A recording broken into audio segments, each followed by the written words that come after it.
live stream tonight, and this later will go up on YouTube. And it's a pleasure to be able to speak to you all and also speak to the people out in the digital world who are watching this.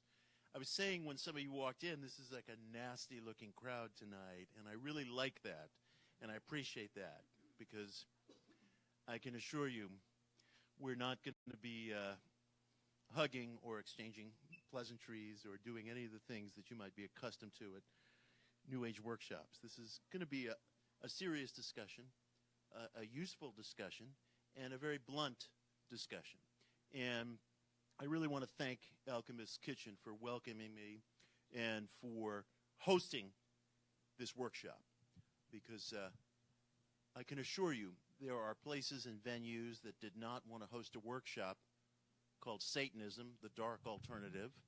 And I also had lots of people who came to me and urged me to change the title, to soften it. And my response was no, because I want to be absolutely blunt about what I'm talking about tonight. And we are here to talk about and to explore historical, spiritual, and philosophical Satanism as a practical path.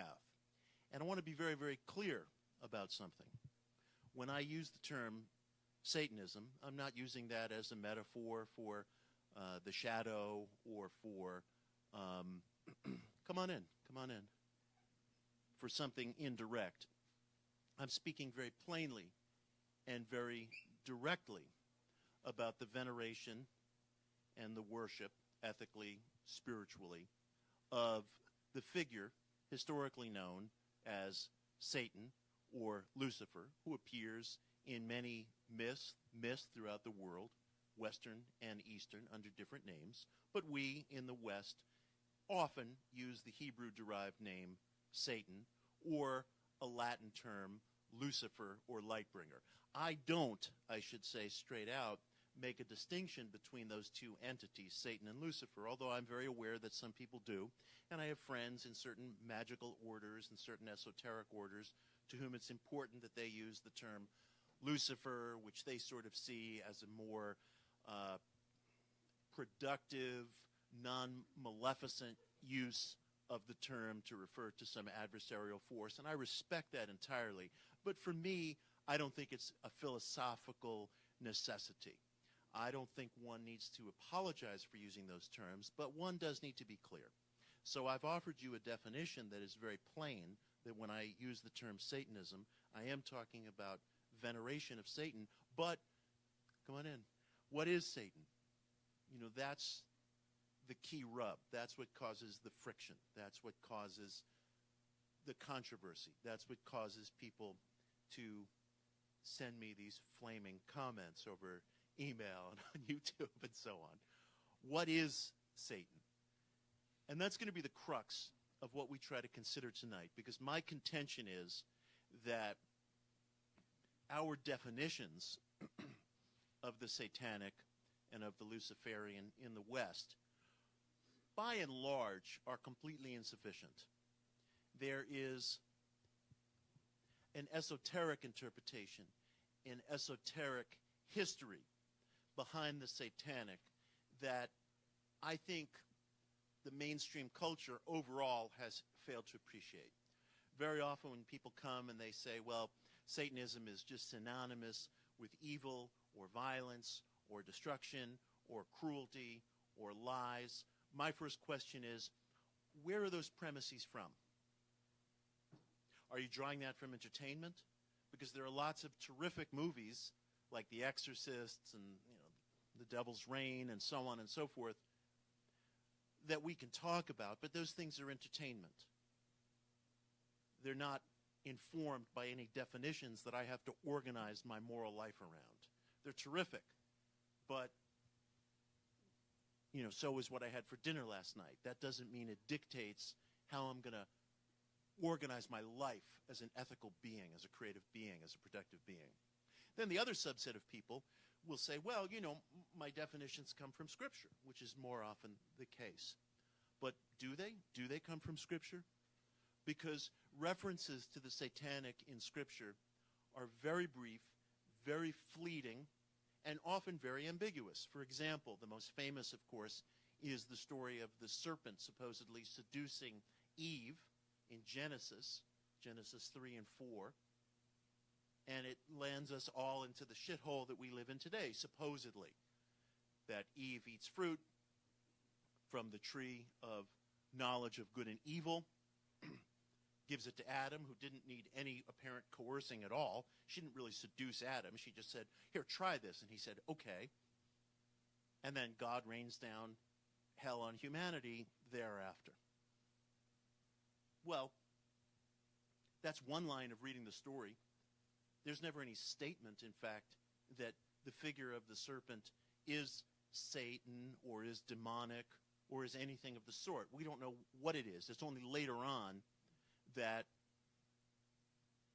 some of the writers in the Hebrew tradition and then later writers in the New Testament tradition began to use the Hebrew term Satan or adversary as synonymous with the serpent. And really, you can comb through Scripture.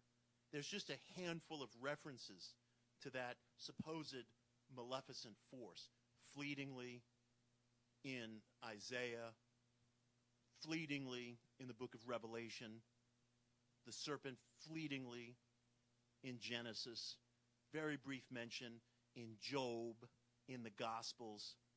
So if you were to actually take all the references from Scripture that are conventionally thought of as defining of the satanic, of the Luciferian, you'd come up with maybe about 100 sentences total. And most of those would be clothed in ambiguity, would be the subject of debate. For example, Eve is supposed to have eaten from the tree of the knowledge of good and evil. Well, it's not even clear to biblical scholars whether the tree of the knowledge of good and evil and the tree of life, both of which are referenced in Genesis, are two distinct things or are one and the same thing. Wouldn't that be extraordinary if the tree of knowledge of good and evil and the tree of life were both one and the same thing? And what kind of life were Adam and Eve conscripted to in so-called paradise, in the Garden of Eden, from what threads we have of this Western creation myth? What kind of life? They had no knowledge of good and evil. They didn't create. They didn't produce. Yes, it's also true that they didn't have friction. Eve ate from the tree. They were expelled from Eden. They begat two sons, Cain and Abel. And by the way, we're all descendants of Cain, if one follows the mythical storyline. And differences had been introduced into the world. And Cain acted out in anger at his brother, with whom he had deep differences. His brother was pious and theological and favored by God. Cain was independent, a loner, a rebel. Wasn't suited to worship, to genuflection, to bowing. And his brother, who he loved, he had deep differences with because their mother and father, so the myth goes, had eaten from this tree of good and evil. And Cain did something that he regretted for the rest of his life. He acted out in violence against his brother without intending to, having acted in passion, slew his brother and paid for it the rest of his life. And yet at the same time, mythically, we're descendants of Cain. We're descendants of Cain. If a knowledge of good and evil had not been introduced into the world by this so-called satanic or Luciferian force, then not only would there have been no differences between Cain and Abel, but in a very distinct sense, there would have been no Cain and Abel, because everything and everyone would have been classified by a certain sameness. What would be the purpose of creation in the absence of distinctions, of measurement, of production and counterproduction, and yes, of human friction which inevitably comes out of that. Seen from a different perspective, and I think through history there has been a slender thread of people up through our own time who have very brilliantly read a different perspective into this foundational Western myth. Seen from a different perspective, the serpent was the great liberator of Eve. The serpent was the emancipator of Eve. And I can tell you, there were many, many feminists in the 19th century and others during the Romantic era. There's a seat up here if you're looking.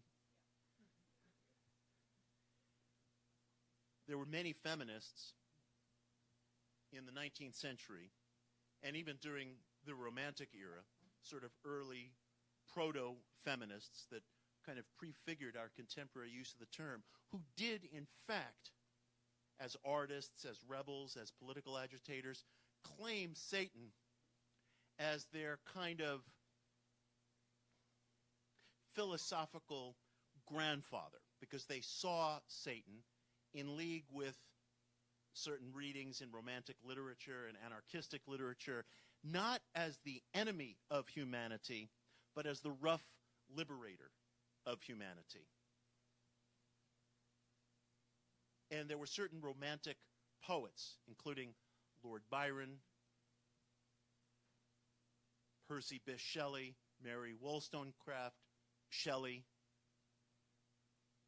and kind of as a precursor to them, William Blake.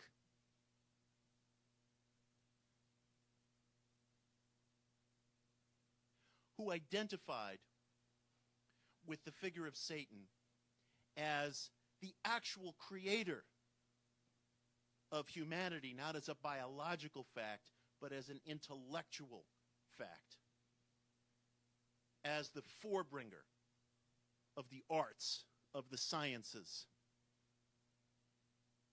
of the individual who rejected conformity, who rejected that which was just given or which was handed out.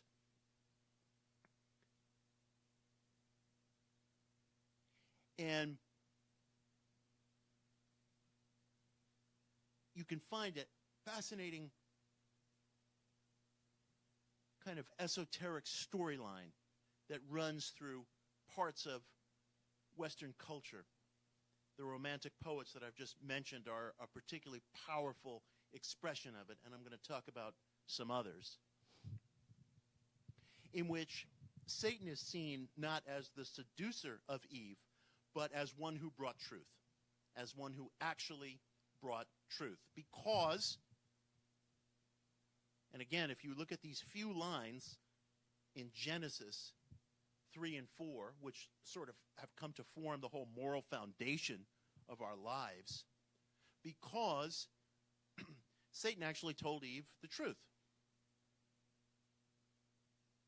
Satan said, "What kind of a God is it who wants to keep you from your intellectual potential, who wants to keep you from making the same distinctions that he makes, that his angels make, but that you are supposed to be kept in a darkened form from? What kind of God would plant a tree, the tree of knowledge of good and evil, the tree of life, the two being synonymous, in the midst of your paradise, but tell you that you can't eat it? What kind of paradise is that? What kind of God would tell you that if you eat from the tree, you'll die? None of these things are true." So said the serpent to Eve. And as it turns out, the serpent was telling the truth. They did not die. They did gain knowledge of good and evil.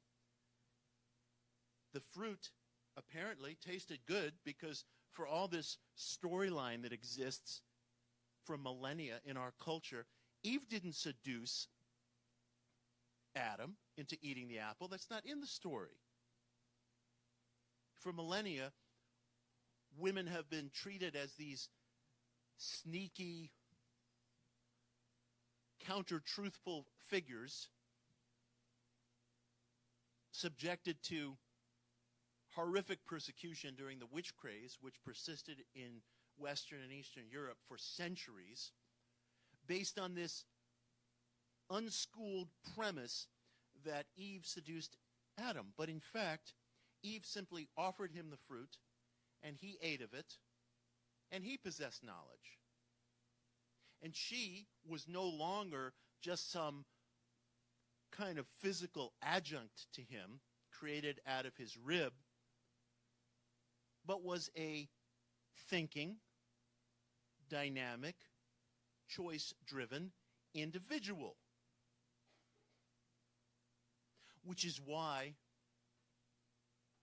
when feminism, anarchism, socialism, other causes that formed kind of the radical body politic began to bubble up in the early to late 1800s, there were many radical figures, artists, political rebels, and so on, including the Romantic poets, who selected Satan as their kind of political forefather, as their central philosophical figure.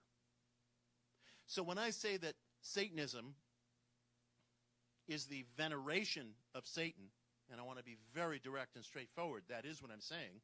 I'm not trying to hide from that. The urgent question, of course, is, well, what is Satan? What is Satan? Again, we have definitions from entertainment, and we have definitions from the standard Western storyline, but we also have an esoteric insight that I've just been very briefly describing that reads a whole different story into the myth of Satan. And myths are, of course, repositories of great truth. People from all over the world, throughout all time, have codified psychological insights, metaphysical insights, insights into human nature, into myths. A myth may not be historically true,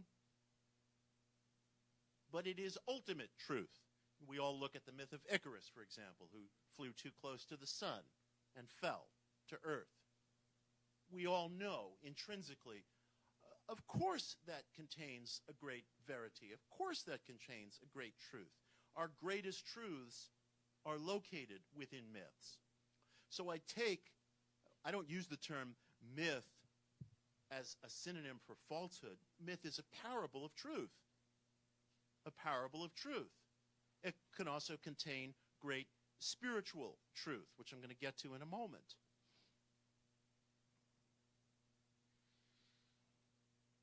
So the fact that our creation story here in the West, and in other cultures too, begins with this idea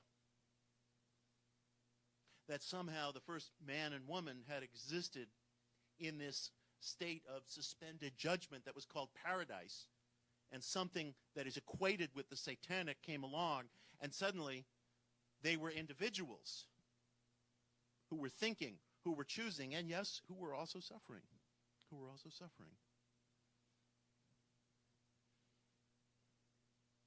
I think that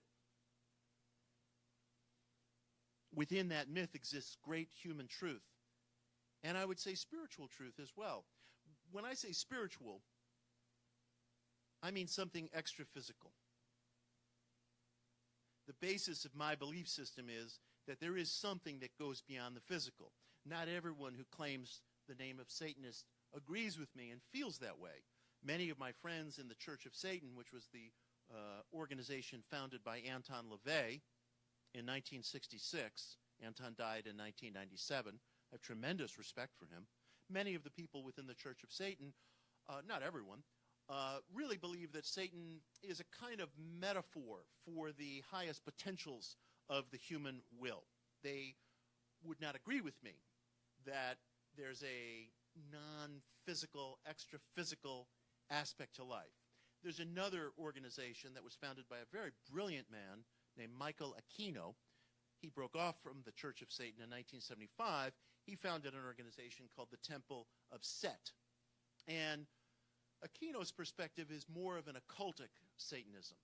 You have, perhaps today, you could say, generally speaking, there's a materialist Satanism, which views Satan as a kind of allegorical character, and there's an occultic Satanism, which views Satan as an actual force that can be appealed to.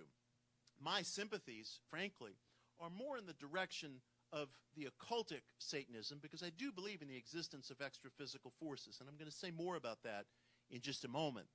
But I also believe that both those paths, at least in my perspective, I don't think they run parallel. I think they converge. I think they converge at a certain point. Because the truth is, we're always using terms here in the West to describe things that we can't see but that feel very palpably real to us. Show me the ego. Show me consciousness. Show me awareness. Show me inner. Show me outer. Show me personality. Show me essence. These are all just terms that we attach to experiences. We generalize. We arrive at a general consensus about them. And we more or less roughly agree what they mean. I can't prove to you that there's an afterlife. I can't prove to you that some kind of non-physicality exists. I could probably talk about ESP experiments and other things that point us in that direction.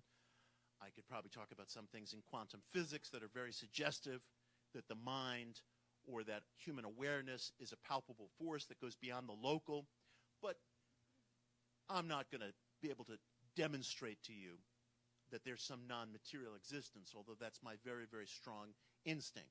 So the fact is, whether one has a material outlook, whether one has a theistic outlook, neither of these are barriers to entry, I think, in the conversation that we're having tonight. I think they converge. But I do feel that I should be clear with you that my personal orientation probably lies more in the direction of an occultic Satanism, because I do believe that there's a non-physical approach to life that can complement the physical. And that's very important to me for the following reason. I'm interested in all kinds of metaphysical philosophies. I'm interested in New Thought or mind metaphysics. I'm interested in a very wide variety of different outlooks, and all of them are oriented towards heightening the individual's abilities through some kind of appeal to forces that go beyond motor function, that go beyond cognition. I think that we face tremendous frictions and difficulties in life, all of us, all of us. We have things in our past that are cripplingly difficult. We have things within us that we seem to be unable to find an antecedent for. You can be in therapy all your life and talk and talk and talk, and there are still certain aspects of character that seem to elude analysis. And sometimes the individual just feels broken down. And I do believe there is some modicum of invisible help at such moments. That's been my personal experience. That's been the testimony and experience of countless numbers of sensitive people over millennia. We're broken and we're driven to our knees sometimes by psychological, emotional, physical difficulties. Circumstances batter us down.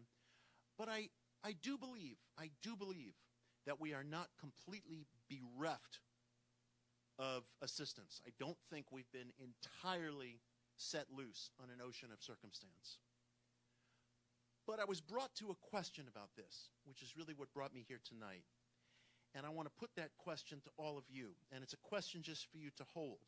This isn't something that you have to disclose or talk about. You certainly don't have to talk about it here.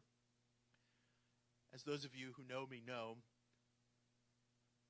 I'm very much in opposition to the kind of forced intimacies that exist within the New Age subculture.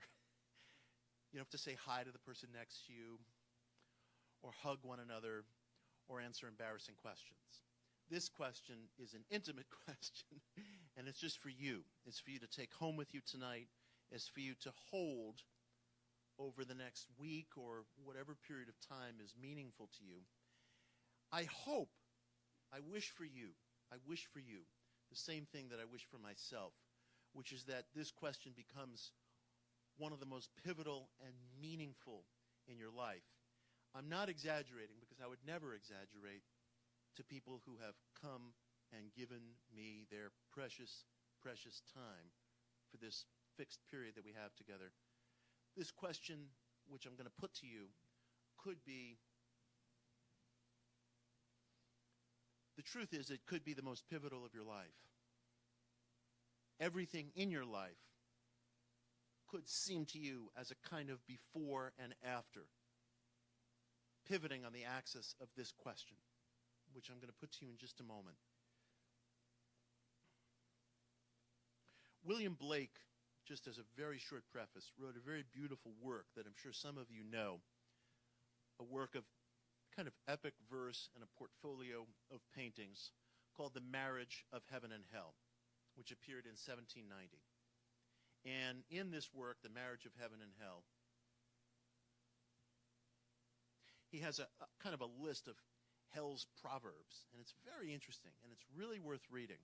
And you can find it online tonight, and it's really clear and really straightforward. It makes very exciting, stimulating reading. It's quite short. One of the maxims that Blake uses in this work, The Marriage of Heaven and Hell, is this. The same law for the ox and the lion is oppression. The same law for the ox and the lion is oppression. I think in this work, Blake was trying to, among other things, validate the existence of polarities in our lives. In other words, the marriage of heaven and hell. And along those lines, I was struck by a thought several months ago, which is really what brought me to this inquiry and brought me here tonight. And the thought was in the form of a question, which I was referring to, which I now put to you. And I ask you to listen to this very, very carefully, regardless of whether it squares fully with your vocabulary, your perceptions, your language. Don't get hung up on language. Just hear the essence of what I'm going to put to you. It's very simple. What if you're praying to the wrong God? What if you're praying to the wrong God?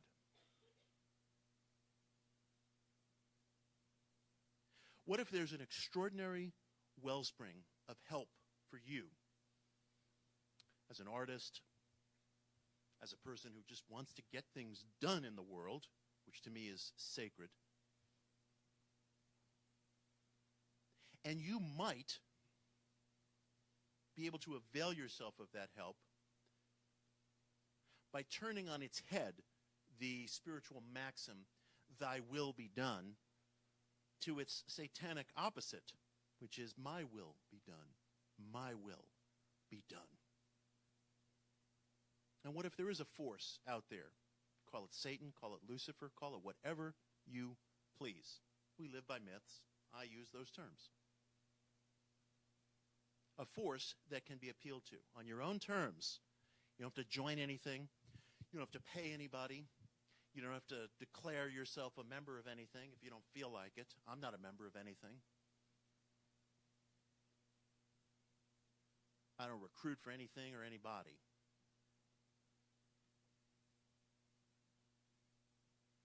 This is all in the sanctity of your own private life, with rituals, prayers, maxims, affirmations, reading, exploration that you devise.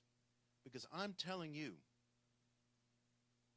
there is a counter-tradition that you can find in the form of very precious threads and fragments of what I think of as a really illuminated satanic tradition. Just threads and fragments that you can find, research, look at,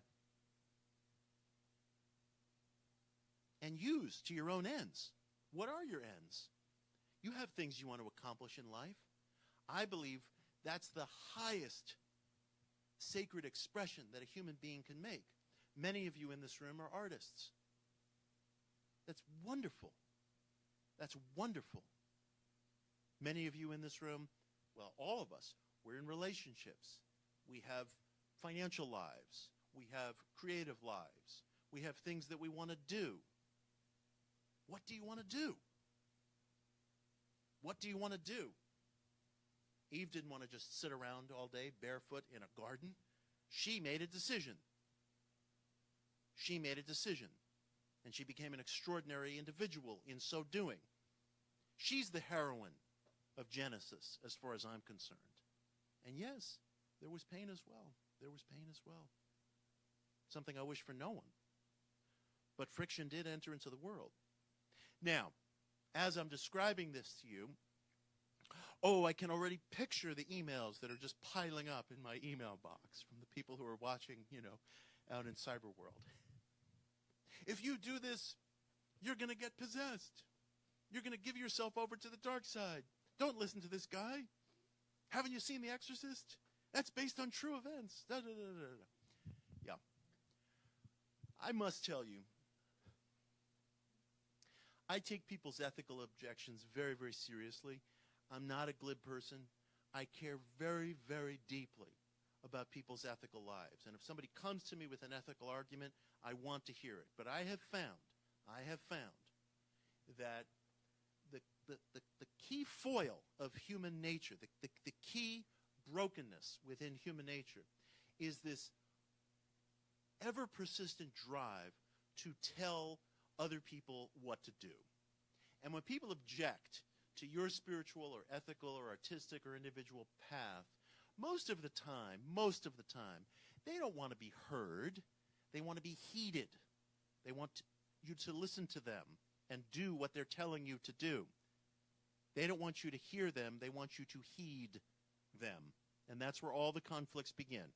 Quite frankly, most people couldn't care less what you do. They don't care as long as you're doing what they want you to do. They don't have an ethical position. They don't have a religious position. People get so angry, They start off preaching Christianity, the central teaching of which is love your neighbor and love your enemy. So if Satan is the great enemy or the great adversary, following from a Christian perspective, you're in exactly the right place. But quite frankly, and you've seen this all the time on social media and other places, people start out arguing from a Christian perspective, and the moment they detect resistance in you, the moment you answer back or you have a counter-argument, they're furious. And I'm not picking on Christians at all. It's human nature. It's me, it's them, it's all of us.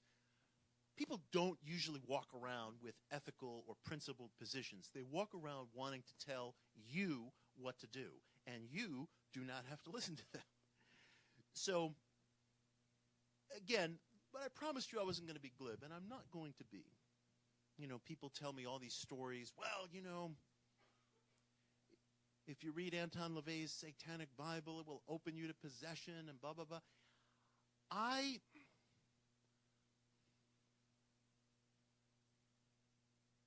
have to tell you very frankly, and I say this as a friend, I'm not the least bit frightened of that. I am not the least bit frightened of that. The only thing that scares me, frankly, is that my search or your search will not produce anything. I don't want to live in a world where there's no Bigfoot hiding in the woods. I want Bigfoot to be hiding in the woods. What I'm scared of is that maybe there is no Bigfoot hiding in the woods. And I have to contend with that. I don't want to live in fantasy. Maybe the materialists are correct. Maybe there is nothing other than flesh and bone, and the mind is just a localized phenomena driven by the gray matter of the brain. That scares me. I want to live in a world where things go bump in the night, and it's not just my neighbor Liz upstairs hammering a picture into the wall at 4 a.m, And I will say this. Look, in the past several years, and this is a fact, the Vatican has more than quadrupled, the number of exorcists, that is to say Vatican-certified exorcists here in the United States. It's gone from something like 12 to 50. And this has been more widely reported in Great Britain than it has in America. everybody in Great Britain is like, what's going on in America? Why are there so many exorcists being certified?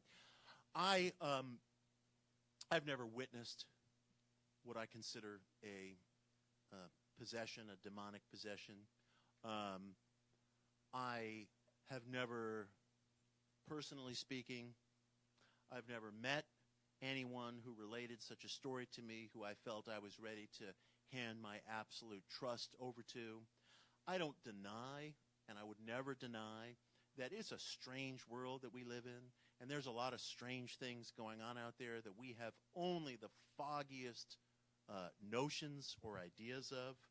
So I would never present to you some sort of a rejectionist analysis of that, but I will say the following. I will offer you the following observation. Historically speaking, in the history of religion, in the history of religious literature, and in most of the stories that people tell and pass around, including stories that you'll happen upon online and that people will be emailing me about later tonight when they should be sleeping or doing something productive, most of the time, people who claim to have experienced some sort of demonic possession or something like that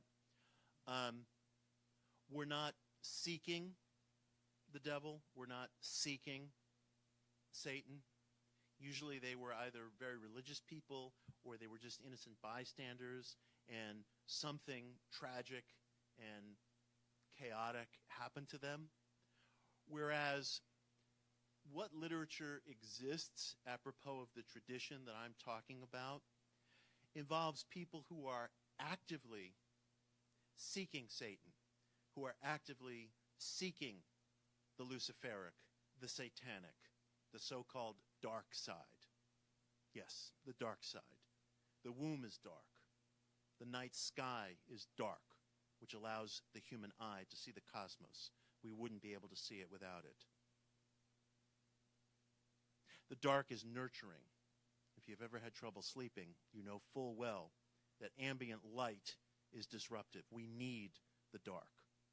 So those of us who go looking for the dark, looking for the satanic, looking for the Luciferian, there's very, very little record of that individual, because there are very few such individuals, who describe some sort of possession or some sort of negative encounter. It's almost always, such as the literature is, the bystander. And yes, there's all kinds of stories of, my kid started listening to Ozzy Osbourne and then he got possessed and so on. Frankly, Ozzy's a Christian, first of all, and that's a fact. Black Sabbath is a Christian band. I love Black Sabbath. But, I mean, they are a completely, and always have been, Christian band. I don't know why Ozzy calls himself the Prince of Darkness. Like, you know, it's like saying Pee Wee Herman is the Prince of Darkness. I mean, you know, Ozzy's a Christian and a great musician. I don't believe those stories. I think they're propaganda. I think they're the lowest kind of urban legendary, because they seek to proscribe the human search. And that, to me, is evil. You know, where's the role of ethics within a satanic or a Luciferian outlook? The role of ethics is this. To me, really the only evil and the ultimate evil is proscribing or limiting or violating another individual's pursuit of his or her highest potential. Anything that visits a kind of forced limits onto an individual, whether because of their community, where they come from, who they are, how they identify themselves, or just because they're an isolated and vulnerable individual, anything that visits limits on the development of the individual, to me, is an act of violence. It could be physical violence, or it could be emotional violence, or it could be political violence, what have you. I don't believe in anything that limits the right of the individual to explore his or her highest human potential. That, to me, is the ethic of Satanism. That, to me, is the Luciferian ethic. You don't do something that's going to prescribe or limit another person's self-development or another person's search. I think there are other ethics that one could speak of as well. One could speak of loyalty. I think loyalty is almost a lost virtue in our time. I think loyalty is a word that we should be using more of. And of course, whenever you say that, people always say, well, what do you mean? What if you work for Hitler? Should you be loyal to him? And, I object to those kinds of assumptions because the truth is, most of us, most of the time, in our day-to-day lives, never really confront questions of ultimate evil. Everybody always wants to take every ethical or philosophical discussion to this ultimate degree.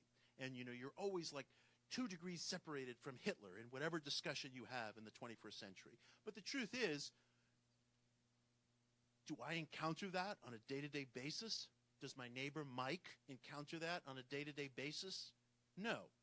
It's more a question of what level of decency and value and integrity do you demonstrate to your own friends? If you promise somebody that you're going to help them move, well, show up to help them move.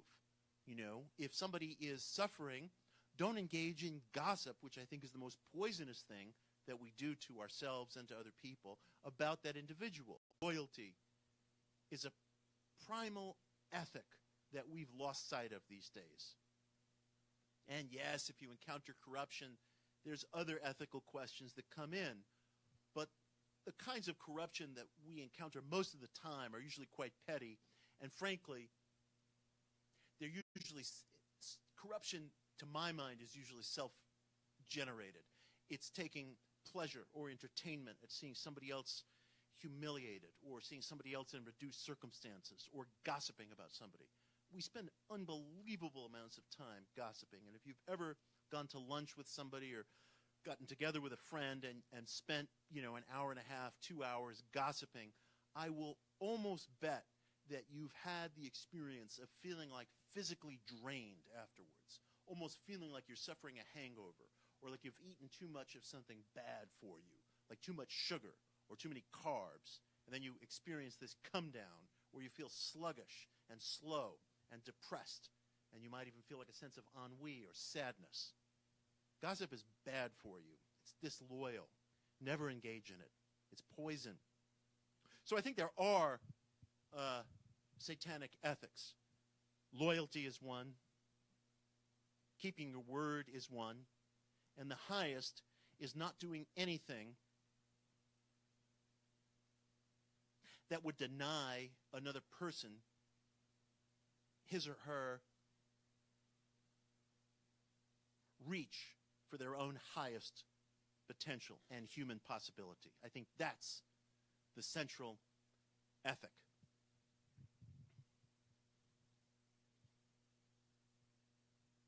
I want to recommend a couple of things for you to read if you feel like this journey is one that you want to take.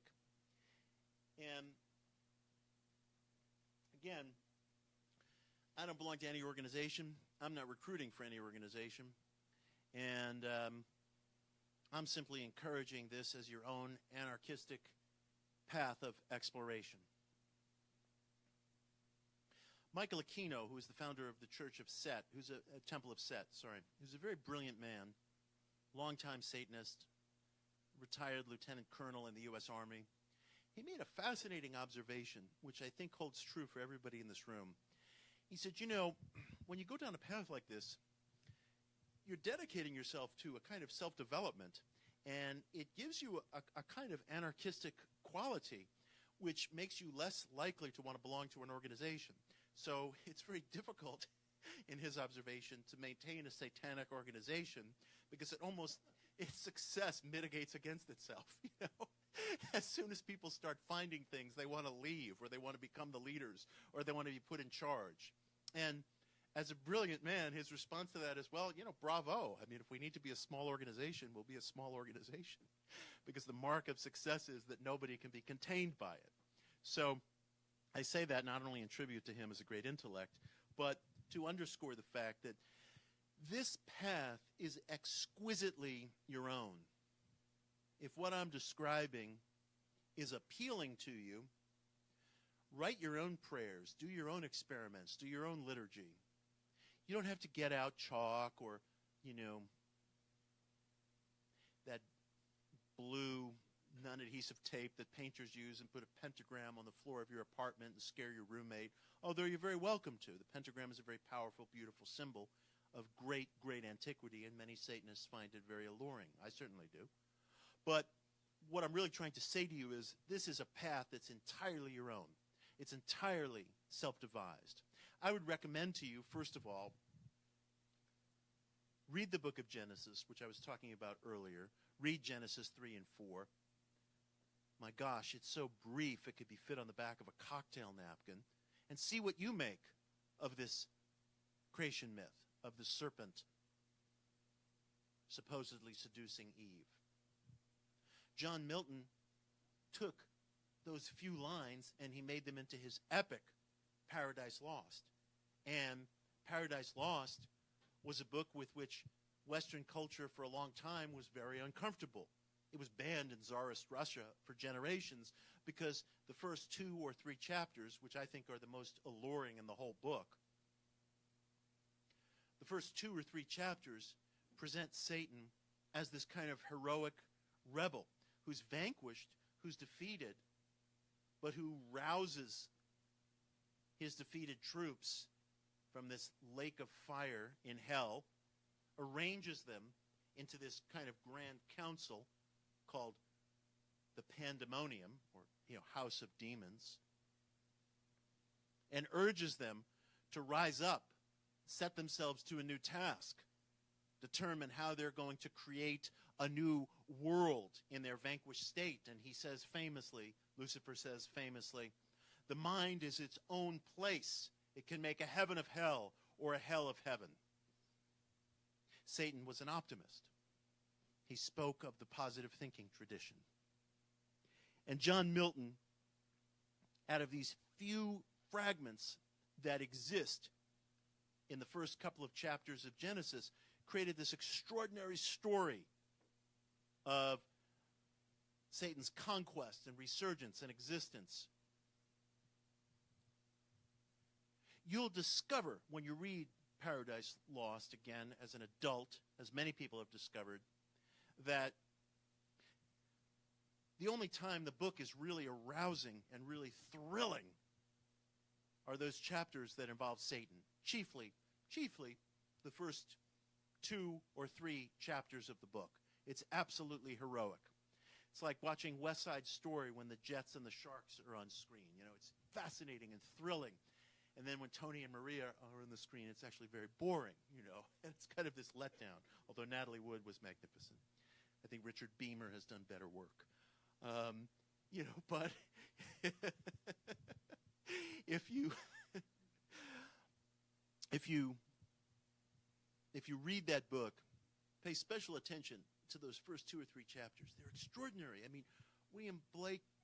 John Milton created this entire new window on Western life in those first couple of chapters. Read them. Read William Blake's Marriage of Heaven and Hell. You can find it online tonight. It's all of 30 pages. It's very stimulating reading, very simple reading, very straightforward. Probably the most beautifully straightforward thing he ever wrote. Read the Proverbs of Hell. If you're looking for ethics, and if you say to yourself, well, gee, this is alluring, and this is inspiring, and this is interesting, but, I'm an ethical being. And if I'm walking away from the conventional religious traditions, where are my guardrails? Well, read William Blake's Marriage of Heaven and Hell. Read Hell's Proverbs. Those are your guardrails. Those are your guardrails.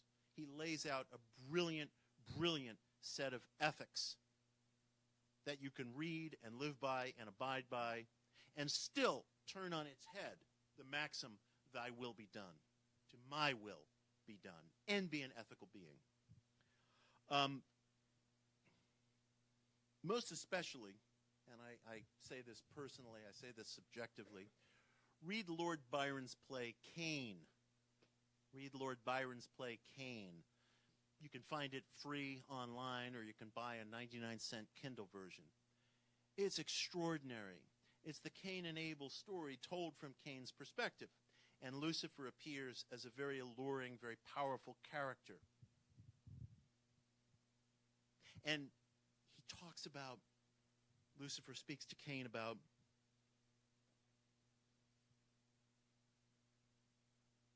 how only he can understand the situation of the vanquished individual, of the suffering individual, of the person who lives in the dust, because he has been there. And he challenges a God who preaches love but would conscript those who go beyond his parameters of acceptable behavior to eternal suffering, to damnation. And he disputes, Lucifer speaking to Cain, disputes that he was the serpent or that the serpent was possessed by a demon. He says rather, this was Eve's decision. This was Eve's decision to violate an absurd order against eating from an illumined tree placed directly in the midst of the garden. And who created this tree? Who created this tree? God, who demands total obedience and sacrifices of animals. And of what purpose is it to sacrifice a baby lamb to this mighty figure who put a tree into a garden of illumined knowledge that wasn't supposed to be tasted? So in Lord Byron's play Cain, I think he elevates Eve's decision. He elevates rebelliousness.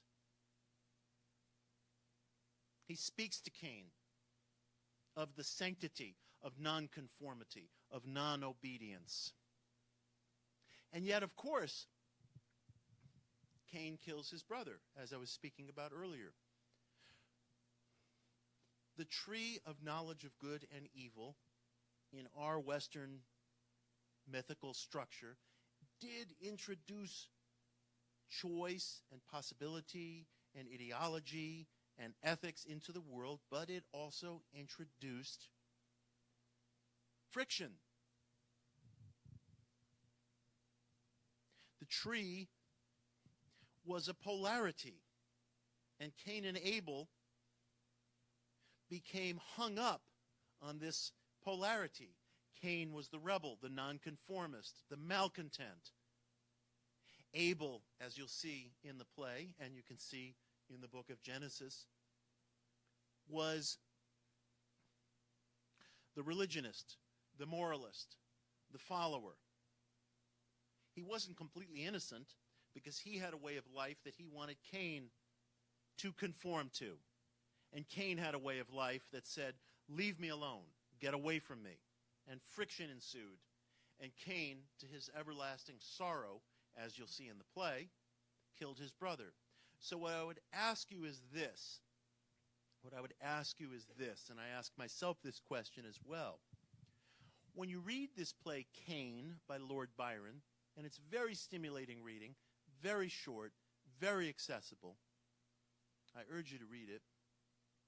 Put yourself in Cain's position and ask, was there some other possibility? Was there some other way? Was there some manner of life that Cain could have adopted to defend himself without resorting to violence? It's a question. It's a question. Maybe not. Maybe they were just caught in this inevitable existential struggle. They had differing point of views, and it erupted into violence. It's the human tragedy. But what would be the alternative?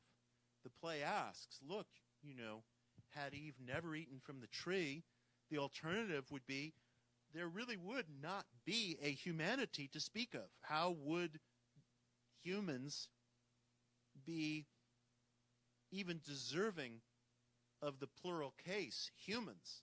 There would really just be one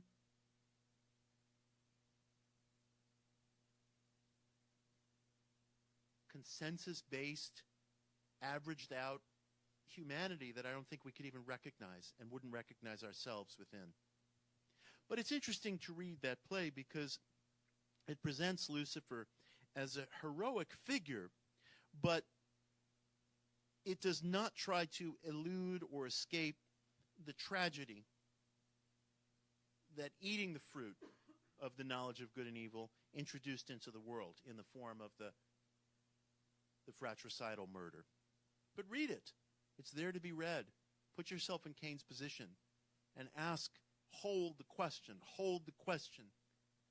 Is it possible to live a life of self-defense that doesn't involve violence, that doesn't involve encroaching on another person? We're human. We're descendants of Cain, whether we like it or not. Abel had no bloodline. He was gone. So we're descendants of Cain. So ask. Your four parents, in a very real sense, are Eve and Cain. What would you have done? What would you have done? This is a private journey for you to go on. It's not congregational, and you don't have to tell anything to anybody.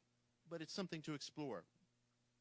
Another work that I would read, which you can also find online, is a short book called The Diabolicon by Michael Aquino. Aquino, who I mentioned earlier, is the founder of the Temple of Set. He's the guy who says that when a satanic organization is successful, it ceases to exist, because everybody just goes off and does whatever they want.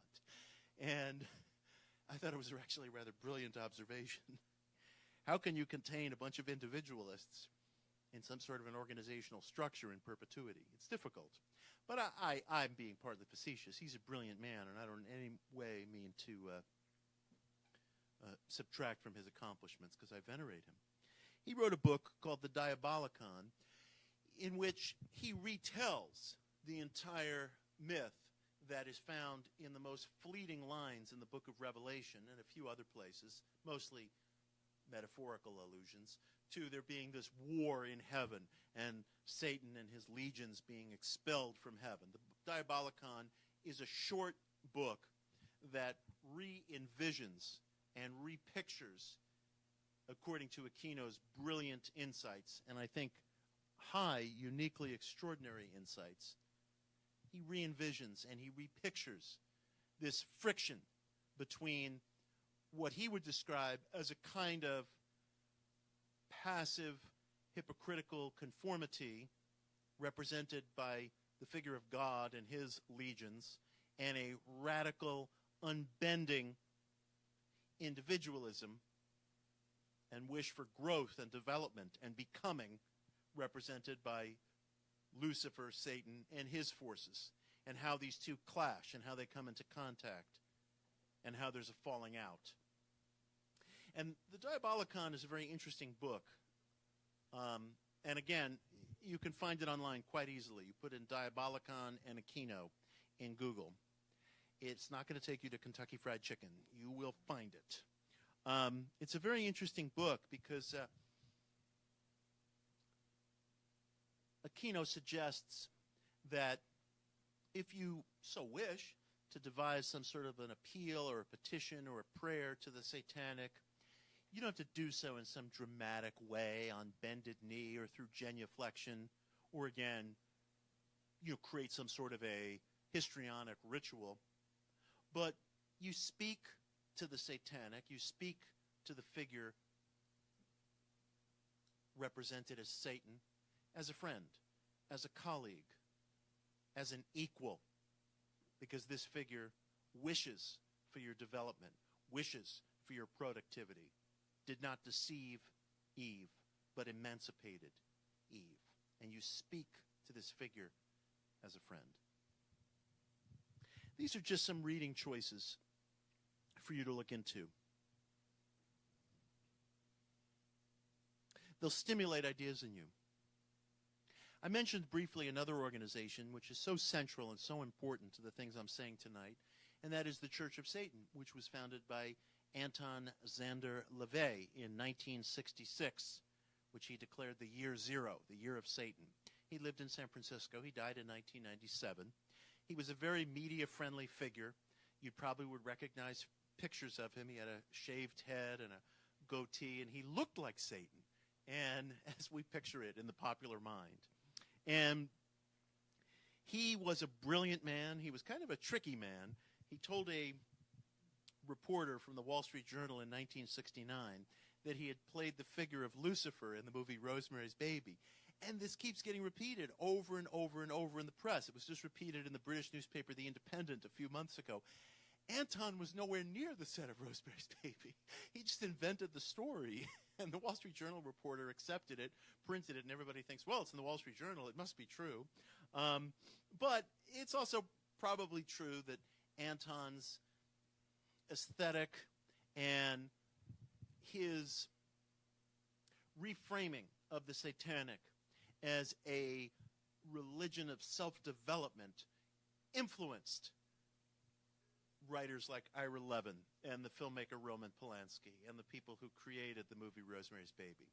So I guess one could say that Anton told the truth in the form of a myth.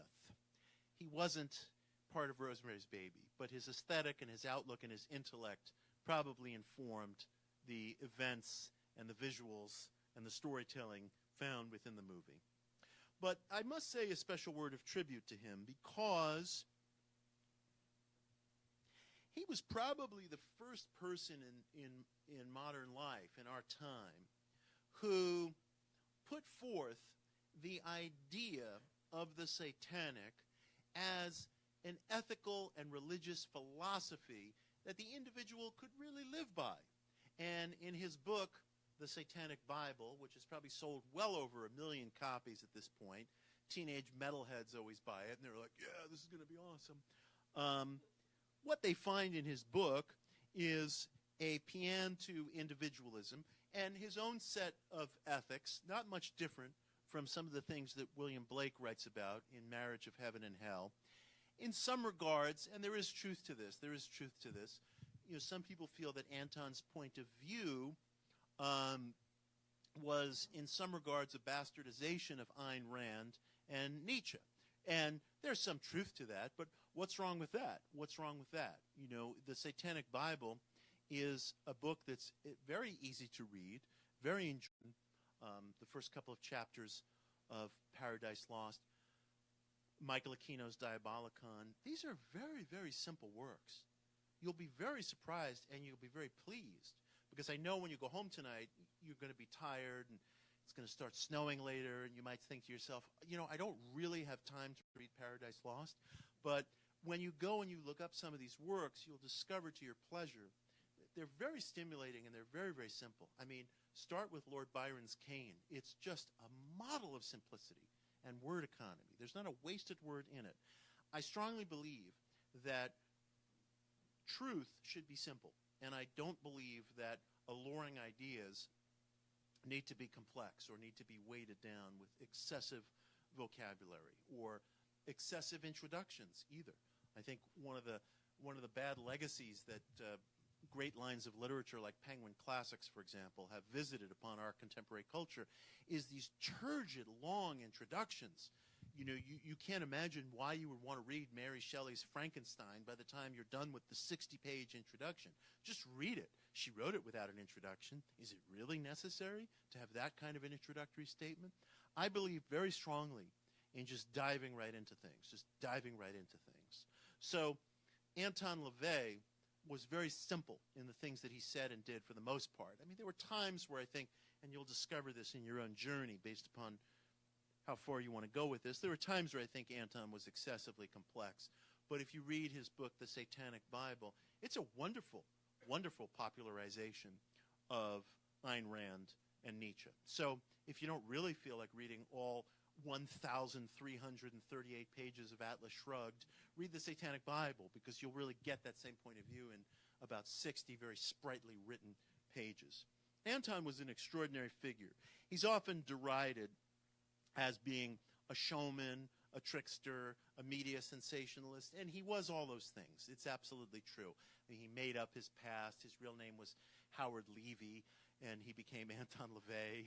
And, you know, that kind of tells you everything you need to know. But at the same time, he was a performer. He was an entertainer. He never claimed that he wasn't a carny. You know, he had a trickster background, and that is the way it was. But he was also a very straightforward figure. And I admired him because he would provoke and he would push and he would press buttons. But if you read his philosophy, I think it's a very life-affirming, very humanistic philosophy. And although I'm really aware that he chose the name Church of Satan to be provocative, I also just so deeply appreciate the straightforwardness of it all.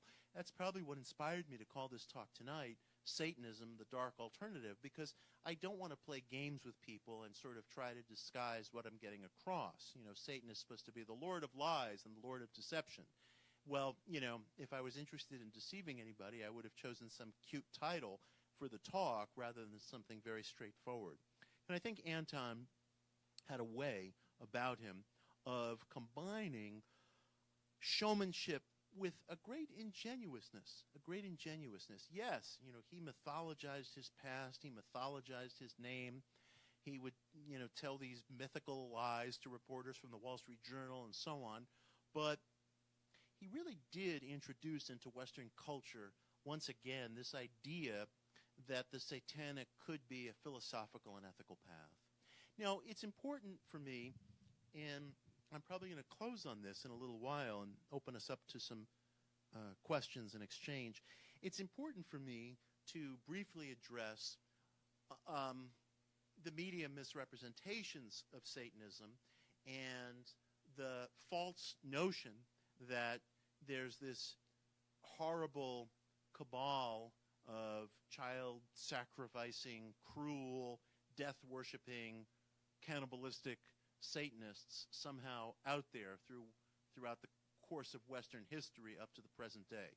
That is a complete myth. That is a complete and utter fantasy, and I give absolutely no quarter to it whatsoever. First of all, it's important to point out that before Anton LaVey founded the Church of Satan in 1966, there really was no satanic tradition in Western culture at all to speak of. You had individuals, rebellious figures, who made counter readings and esoteric readings of some of the foundational Western myths. Some of these very individualized rebellious readings came out in some of the literature that I've been talking about. There were people like the novelist J.K. Huysmans and others who wrote about black masses and other things, most of which were lurid, gothic, imaginary fantasies that they might have picked up from some self-styled, self-described satanic occultists at turn-of-the-century culture or 19th century culture or in some reaches of romantic culture. But in order for there to be a tradition that one can really speak of, there has to be a liturgy, there has to be a family tree, there has to be foundational literature, there has to be a congregation. None of this has been true in Satanism. Satanism is an anarchistic tradition. It's very, very important to understand that. It's an anarchistic tradition. There's no black mass. People can make that up. People can put it into a novel. Anton could say that and tell reporters from Newsweek and the Wall Street Journal that he's conducting a black mass, but he's coming up with his own ceremony. There's not some tradition that you can point to that goes back 2,000 years and, oh, this is exactly what Satanists have been doing, in the same way that you can point to traditions in Buddhism, Islam, Judaism, Christianity. It's not a tradition in those terms. It's never been. For the most part, charges of Satanism were directed by the early church fathers against the remaining bastions of pagan power in late antiquity because they wanted to define these people who were on their way to being vanquished as part of something evil and maleficent that military might, judicial might should be directed against. And if the pagan powers had won the struggle of ideas in late antiquity, they would have done the same thing to the church fathers. There's not good guys and bad guys. There's human nature. To some extent, it's true that the victors get to write history. And as the early church became more and more powerful, and as Christianity became the officially accepted religion of the Roman Empire, the fading pagan powers were described as demonic, as satanic. They were described in terms that they never would have applied to themselves.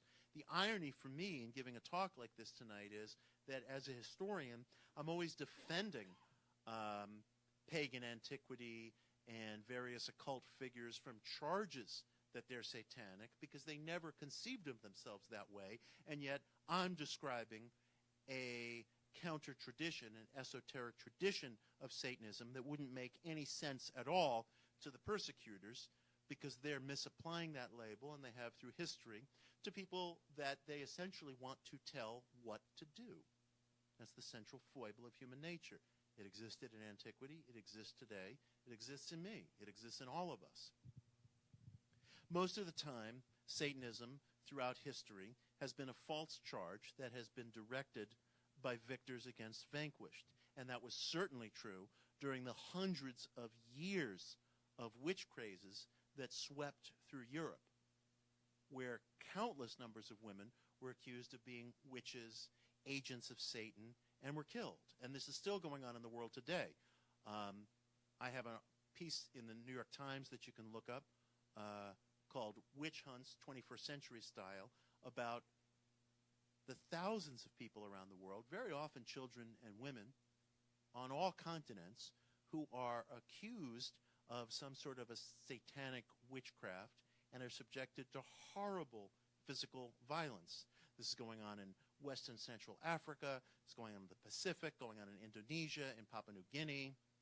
There are instances in London, in New York City, where people are accused, very often women, of being agents of Satan, practicing demonic witchcraft, and they're killed, and violence is visited upon them in the most horrible way. In the vast majority of cases, there's nothing of any spiritual content, black magic, white magic, of any spiritual content going on. It's just predators leveling a charge against somebody as a pretext for violence.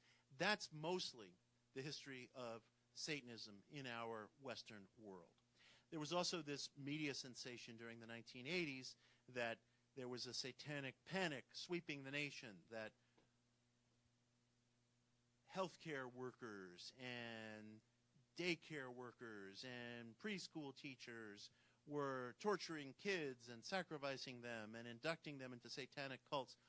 Complete falsehood.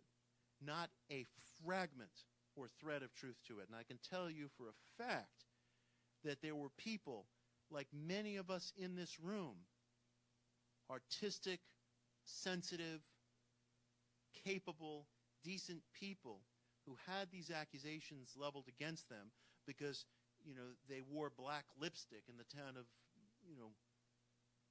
Missoula, Montana, and they were targeted with these rumors and this absolute nonsense. I won't give any quarter to it whatsoever. It was complete falsehood, complete and utter falsehood. The overwhelming likelihood is that anybody who's into the satanic is almost exactly like the person sitting next to you. Yes, they have a proclivity for wearing black, which is a very positive sign, I am convinced. And they are of an artistic bent, sensitive, outsiders, misfits of the best kind. I'm sure everyone in this room is unified in having had some experience when being very young of feeling out of step, out of sorts, like a square peg. That's a wonderful thing. That's a wonderful thing. That's exactly what forges the sense of individuality in you, in me, in all of us. That's the great likelihood of who you'll meet on this very individualized path. So when people come to you and they talk about evil or possession or satanic abuse scandals or black masses or any of this stuff, where is this information from? What are their premises? Why should their definitions mean anything to you or to me? Most of the time, it's a set of hand-me-down ideas from books that they've never read, from articles that they've heard about somewhere, from rumors and stories that have been proffered in the form of gossip over social media or among friends, from entertainment that they assume has at its back some factual truth. It's fear, it's propaganda, and above all, it's just conventional thinking. It's just conventional thinking, which is exactly the thing from the earliest part of our culture that the Satanic and the Luciferian has been a countervailing force to. And this journey that I invite you into, again, it is exquisitely voluntary. It is exquisitely your own. It's a journey of discovery. And it all begins, or at least it has for me, with that question that I put to you earlier. What if I've been praying to the wrong God? Blake said, the same law for the ox and the lion is oppression. You may feel a terrific yearning in you for something that hasn't been satisfied by the conventional offerings that we are told represent the only valid choices in our society. So I offer this to you, another choice, an alternative choice, something for you to explore entirely on your own. And my deepest, deepest wish for everyone in this room is that you find something extraordinary, and that something builds and asserts your will, that which is creative, that which is productive, that which is self in you. And I wish you every good thing on this journey. Thank you. Thank you. So we have about 5-10 minutes for questions, exchange. Anybody have anything? Hey. I'm on a different path. Mm-hmm. There's things that are very, very similar. So I just wanted to kind of just bring up two things Sure. that you mentioned in your talk. For one thing, serpent. Mm-hmm. The serpent in a lot of other religions is actually an initiatory entity. Yes. That represents wisdom, but that also initiates people into, for example, voodoo, into Mm-hmm. the religion. And the other thing, possession. Mm-hmm. Possession is actually, in certain religions, like voodoo, Mm-hmm. considered an ideal. Yes, It's actually right, the right. ultimate experience Yes. to get closer to the Creator or the Godhead, Yes. which I think is kind of interesting. It is. It is. Yeah. Right, you're bringing up things like fear and Yeah, one's interpretation or one's belief of God. Yeah. Yeah.